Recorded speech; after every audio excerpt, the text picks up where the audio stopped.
Hello, it is me, Donnie, and I'm back. And I am so sorry for being gone so long. I know the last episode I said, we'll be back 2 weeks from now. And then I lied. Well, that ended up being a lie. I intended to come back. It ended up being a lie though, because I didn't come back for over a month. And I am so sorry. I am so sorry.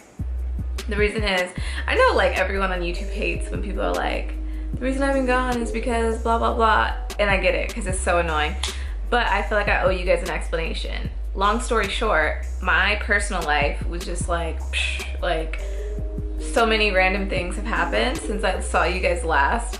And this show is not about my personal life. So I'm not gonna like go into too much detail, but there were good things. And then there were some other things that were like, what the heck? So because of all of these things transpiring in my life, it just made it hard for me to actually put out the content, and my schedule just got jam-packed. It was just kind of hard. Now I'm finally to a place where I have the time again to actually edit and be consistent. While all of that was happening, I was still recording things the whole time and making sure that I was getting footage for you guys, because of course, like I said, I always intended to continue this series. Outside of that, thank you so much to everyone that's been loving this series and that's been supporting this series, because I'm just like so happy that you guys are liking it.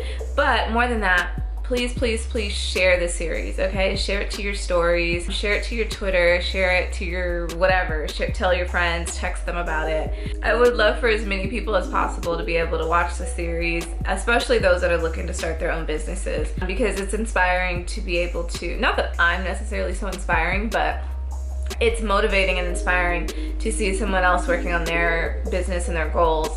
And so that may be the thing that someone needs to like keep pushing. And so that was really the goal with this series, is I want to make sure that I'm helping others by motivating them to keep going with their dreams, even when it gets hard, because it has been hard the last month, I'm not gonna lie.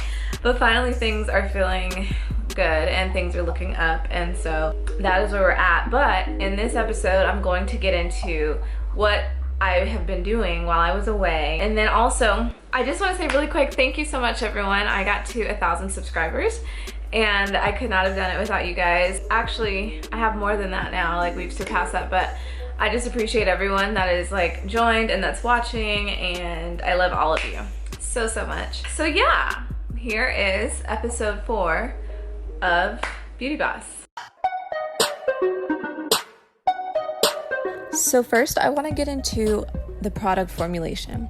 I know that I told you guys in the last episode that I would actually be getting into that. So this is what the process was like for formulating our new products. The first thing I want to mention is that I actually have a chemist, and she has experience formulating cosmetics with CBD, and she works with big beauty brands like Rodial, which is great because she understands the standards of the beauty industry and how I should properly formulate things if I eventually want to move into having a manufacturer. And also, I am not a chemist, so it's also great to have her expertise and to be able to hit her up and say, hey, why is this happening or why is that happening? And it's a lot cheaper to go this route, because if you go to a manufacturer first and you have them formulate things for you, that costs thousands and thousands of dollars. So first you'd be paying them to formulate the product, and then you'd be paying them to actually manufacture it. So I would rather just pay somebody to manufacture it. Also, if I had her formulate it and do the testing and everything as well, that costs thousands of dollars as well, because she's still a chemist, and that would take hours of her time. So what she did was, because she's an expert at, understanding formulas and stuff like that, she just wrote out a formula that she figured was foolproof, and then I'm testing it. So once I test it, I give her my feedback and my notes on what happened, and then we make adjustments from there. So as you can see, I'm trying to make the serum that we had decided to make, and I wanted it to be green, but as I was making it, I was like, this is probably not going to be what we do, because this is looking like slime. I don't want the products to look like slime at all. So I'm going to have to go back to the drawing board on this, but this is one of the first tests we did. While I was away, one of the things that I did was go to a Friendsgiving.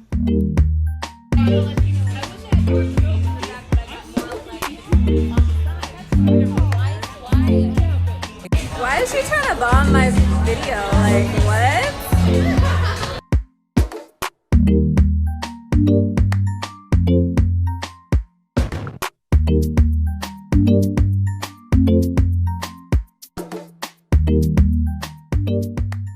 So something else that I wanted to talk about with you guys was where I'm putting the money for the business. What are we investing in? What are we spending it on? Because I think that, especially if you're someone that has never started a product-based business, it's kind of hard to know or gauge what you should be putting money into first a lot of times. So this is what we're doing, okay? So the first thing that we're putting money into is the packaging samples and the formula supplies.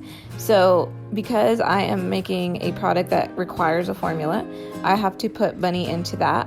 And then also we are putting money into consultations, for instance, like with people like my chemist, and then also business registrations, like for LLCs and things like that, and then photo shoots. We are putting money into the photos for the products. That is not everything though. There are a few other things that I'm putting money into, but those are like the beginning, like the first, like that's like the first stage.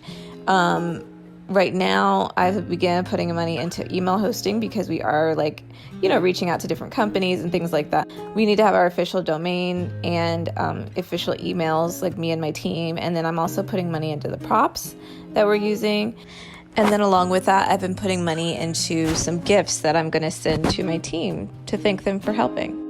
And then outside of that, the money that we plan on spending will be on the actual packaging that we decide on, and that's final, and then the actual product ingredients that we'll need for each product.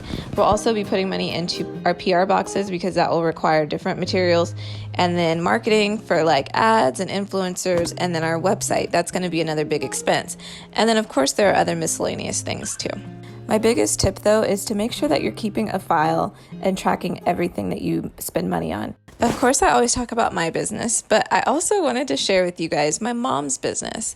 She recently set up at this event called Etsy Bash, or it's like their Etsy Christmas Bash, and she is a chef. She has her own line of gourmet cookies, and I always go and help her when she does events, and so this is just one of the events that she does.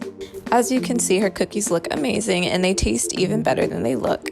She makes these gourmet shortbread cookies, and they all come in so many different flavors, such as pecan pie, peach cobbler, sweet potato pie.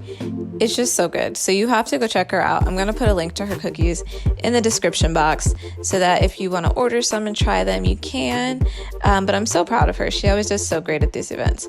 But also, I was going to say, if you are somebody that wants to start doing pop-ups or setting up at events like this, one good thing to do is actually just start attending some so you can get ideas for your display and for how you actually want to attract customers to your table.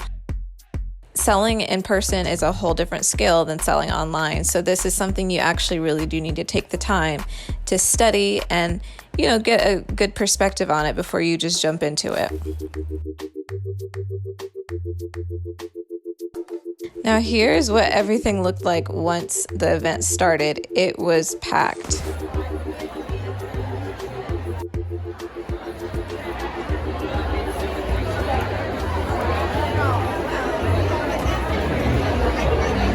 Say hi, Mom.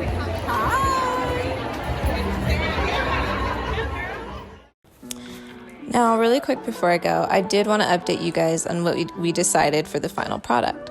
So for this serum, we decided to do a glow serum, and this is the color we ended up with. And then we also decided to do a glow mist because we didn't want to lose our previous customers that we had with Solux.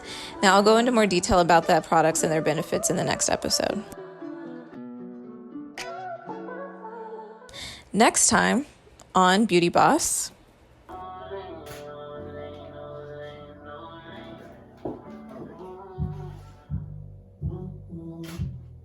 Okay, so just now I was taking some product photos of our new serum and our new glow mist, and I think I did a pretty good job. So first, let me explain how I did it.